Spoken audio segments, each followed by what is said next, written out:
Hello, hello. Welcome to a new episode of Product and Cake. Here with me in the virtual recording studio is Ghonche. Hey, Ghonche, welcome. Hello, Paul. Like every good team meeting, we start this podcast with a check-in question. And this Of time course. is, what do you do to recharge? That is such a great question for today because I also feel a little bit low right now. I had a very long day and it was super busy, and I still have a lot to do. So I feel a little bit low in energy. And so it's good to think about how I want to recharge. Um, that's a hard one. I thought it might come a little bit easier, but I think the first thing is a little bit of a silly move. So just standing up and just shaking a little bit, and listening to an energizing song really keeps me upbeat, and it's like, oh yes, all the motivation you need, go on. And yeah, maybe cooking. So doing something productive that is not necessarily work productive. So these three things are my go-to. What about you? What do you do to recharge? Sounds good. I got a super nice advice recently from a wise person that said you can recharge also in exhausting activities. So I Yeah, always true. thought exhausting things like going jogging, going running outside, and so on is I'm exhausted afterwards, but it's still possible for me to recharge, and this is what I like most. I thought when you said exhausting activities, because I actually thought that by exhausting activities, you don't mean something that you are exhausted afterwards, but I thought you mean something that is not necessarily active. So, because all the things that I also said, and also you said, it's all active, but I think it is also important to give us the time that just do absolutely nothing, like turn into a ball on a couch under a lot of blanket. I actually really love that. And sometimes that really helps me to recharge, especially if I had a very interactive day or I met a lot of people on that day. The way I recharge is really passive. I just want to be hide under a blanket. This was always my thinking that need to recharge in sleeping or on laying around or watching Netflix or anything. But now I learned I can recharge in physical activities, but for example, I could also recharge in some kind of meetings I enjoy. For example, Yeah, that's recording a true. podcast with you is super nice. And even though it's another online meeting, I know already that this recharges me That's also. true. That's And completely true. I this always is like when we start the podcast, my sound is very like, oh, hello. And then at the end of it, I'm like, oh, yay. That is exactly. true. And Right. for me What's happening? personally, Yeah. Sorry. sorry. I need at the moment a lot of energy because we here at XU are in a very important phase of our development because we are Oh, close to nice. launch a new version of our learning platform. We are building a Oh, learning experience platform in the topic of sustainability. So people come and consume a lot of content. And we did now a huge amount of work to basically make our version 2.0 alive. And 2.0 nice. means always everything changed. And I want to ask you today, we are close to the point that we want to show our new version to other people, and we want to get feedback because All we also right. changed the UX, we changed the UI, we implemented a lot of ideas, and we did it now internally for quite a while with all the user input we got from the version 1, but now it's time to let our baby out in the reality. And Okay, so you want to do some usability testing with users outside of your company, right? This is exactly what I would like to discuss with you today. How can I Okay. validate in a secure way if my approaches are the right one? If my new So version is as good as I see it? So there are a couple of things that really scared me to the core in the sentence you said. The first thing was that your product is ready to launch and you have worked so long on it and it's the first time you want to show it to users. So that is the first thing that really scared me because why did you wait so long? And second thing is um, I forgot the second thing, but it will come in a second. But I'm still shocked to the core that you have waited so long to show it to anyone. Yeah, true, of course. And you should show it as soon as possible to Yeah, people. exactly. Basically, it felt very long to me. In actual development time, it was not so long. And we are building version 2, right? It's not a Okay. complete new product where we need to validate each individual step. We need very well how the people behave and how the people use our current product. And we needed to finish basically the reworked functionality of version 1. And this is where Okay. we are now. It's not production ready. It's still early stage, All but right. the excitement starts so to say, hey, we can go out now. We need now the user feedback. We did our technical duties, and now the next step, exactly, to not scare you but to Yeah. invite people as So soon as possible into the process. I remember the second thing that scared me. You asked for a secure way to ask for user feedback. So here, I have the question. Secure means that you will be reassured of what you have built, so you want just confirmation, or secure in a way that you actually covered everything. Because if it's the first thing and you want just the users to say, "Oh, yay, that's great," I'm afraid, but it's easy to get. It is really easy to get that, but I'm really afraid if you want that. Yeah, you need to help me find out how to move forward, because I mean, we in the team did our very best to build the best imaginable product, Hmm. and I need to avoid the trap of getting now confirmation of what we did, right? Okay.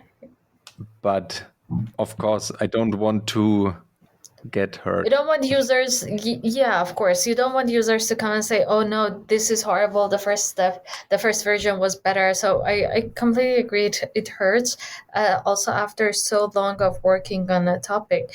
But what I always say is there was a time that um, it was quite common in the product management and UX world to say, don't fall in love with your product, but fall in love with the user. And I try to even add a twist on that, that do not even fall in love with not your product, not the user, but fall in love with the need that you're solving. So going again to the why is it there? So also in this scenario, if the users don't like it, if they use it's not for users, if they provide not the right feedback for you, you need to distinguish if you still are solving the need and this group of users that you have checked this are not aligned with it. This means that they might not have that need, they might have some other need that your tool is not solving, or these are the right users, that they have the right need that you are trying to solve, but you are not solving that need. So this is the trap of a lot of times when we receive the negative feedback. The first step is like we have fallen in love with our product, so we feel hurt that they have attacked the product. And the second step is that when we realize that, okay, no, it is not necessarily personal, we immediately take that into action. And you're like, oh, the user said this, so the user is always right, then we need to change this. But that user that we might have talked might not necessarily have the problem that we try to solve. So that's the first thing. And second thing, I want to go a little bit towards the mom test. I don't know if you have read the book or not, but there's a very nice book on how to get to the bottom of your feedback and your interview for analyzing if users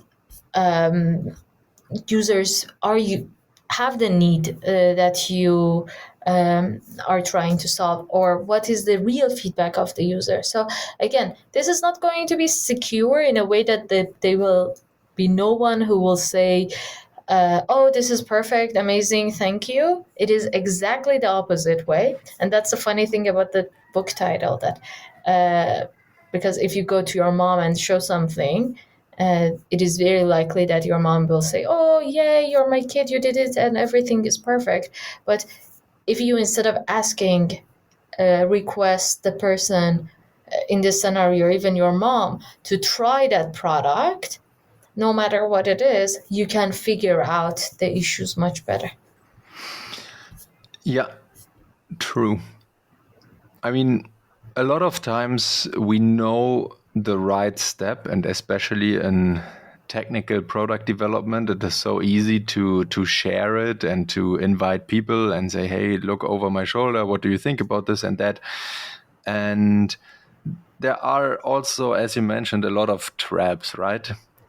Selecting the people you are asking, but also selecting the right questions, right? If do you like my product, or does this thing meet your needs?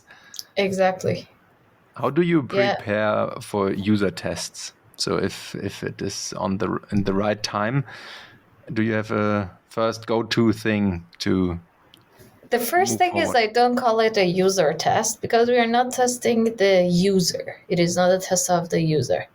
It is the test of product.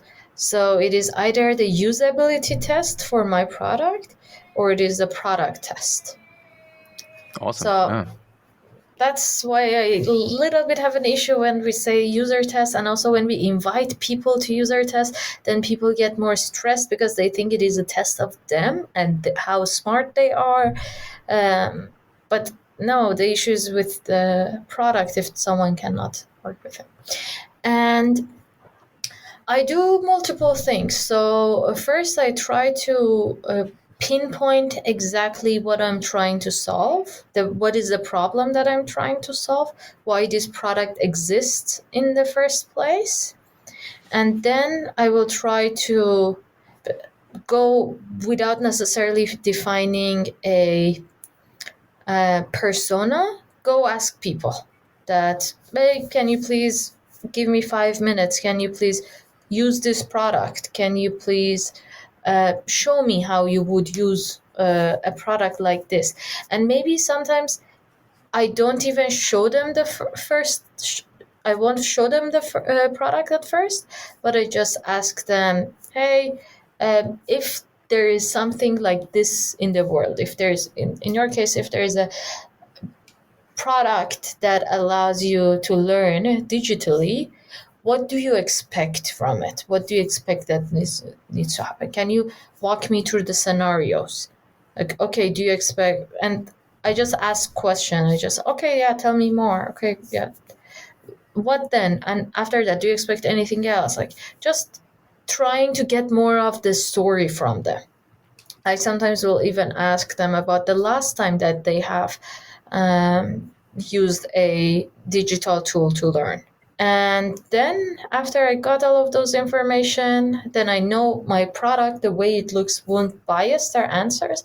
I will show them the product, and they can work with it. I say, okay, I'm not here. I just want to look how you would deal with it, and I would like you to speak out loud. So tell me what you're thinking. Tell me how you're feeling. Tell me if something is standing out. Tell me if something is wrong to you. Um, and before clicking anything, tell me what you expect happens after you have clicked. Mm-hmm. So this is very important for the digital product. Sometimes we have the CTAs that it says proceed, or next step, and then you press it and then money is deducted from your account, for example. This is prohibited if the button is not stating it explicitly, but I got what you mean. Yeah, it happens a lot. And but it is important to know what the expectation is. So if the CTA is even saying proceed to the next step and pay and then you press, and then instead of payment you go to the select your address, select the billing address, then again it's not aligned with what the user expected. Right. And do you prepare a list of questions upfront or a list of tasks for the product test and say, hey, imagine you need to do this and that? So I don't think that is a series of questions, or that is a series of tasks. I think of them as I said, I will pinpoint the problem that I want to solve. So I will just go and ask the person to, hey, you want to learn using this product, and what do you do?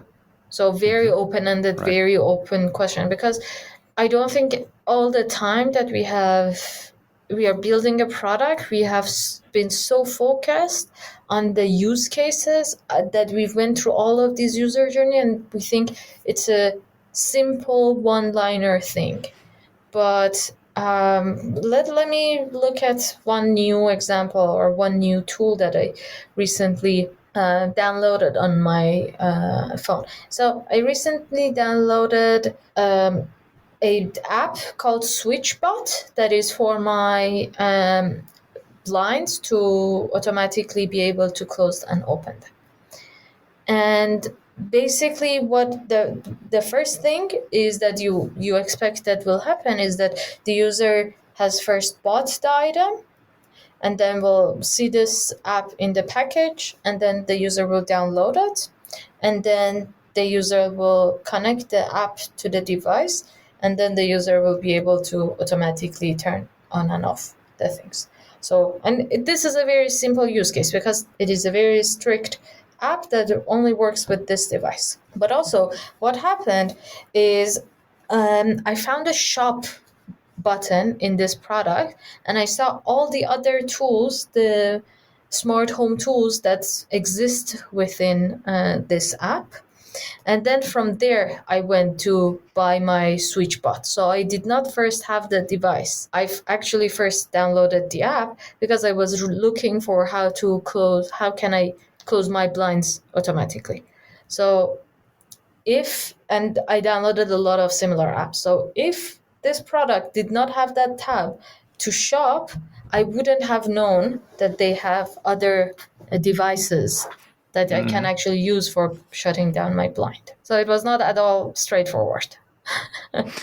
And this is exactly what you learn when you hand out your product to people, right? You can have the best user journeys and you drafted out all user stories and you break it down to tickets and everything is well planned and super agile. But then out to the wild and people start to download your app even though they did not bought the product first.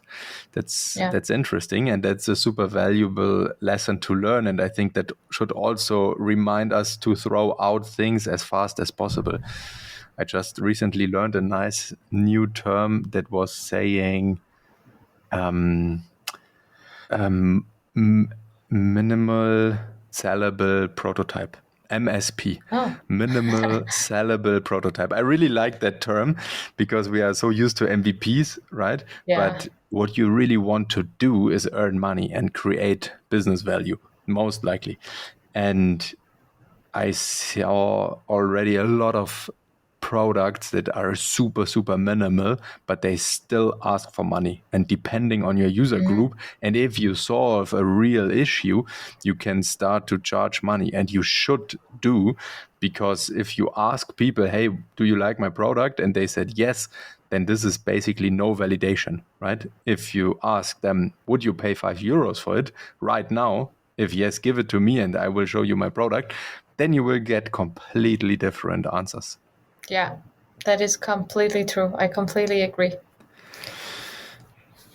All right. So what we have learned is first, maybe to read the mom test. I do really recommend that book. I think it's a very well written book. But a quick note of what we discussed first is to do not wait until the very end of your development process to show what you have built, but try to show it as much as possible throughout the process. Do a lot of usability tests when you have just a prototype and the design before it becomes coded, because it is much cheaper to change at that stage. The second thing is, don't necessarily, when someone says that, hey, yeah, I don't like your product, don't first get offended. And second, make sure that it is the right user with the right user need. You're not selling something to the user, but you're selling something to solve the problem. And the third thing is not necessarily ask questions, but see the behavior. Yes, awesome. Thank you for the summary. I want to add two small things. One is, I want just to highlight it again. Find users that have this problem. Never ever say, yeah, basically my product is for everyone, I would say. Maybe everyone have this problem. No, you need to find the people who have the problem and where you can definitely help them in the best possible way. And then last but not least, what I will do tomorrow, and I will change my documents and meeting invitations and so on. Don't call it user test, but product test. I love it. Yes. We are not testing the user, we are testing the product. That's Exactly. fantastic. Thank you a lot for this inspiration, Ghonche. It was fantastic talking to you. I'm quite energized now. Look at that. Again, awesome. Me too. So enough power for all the work ahead of us. Enjoy the day and talk to you very soon. Yes. Bye.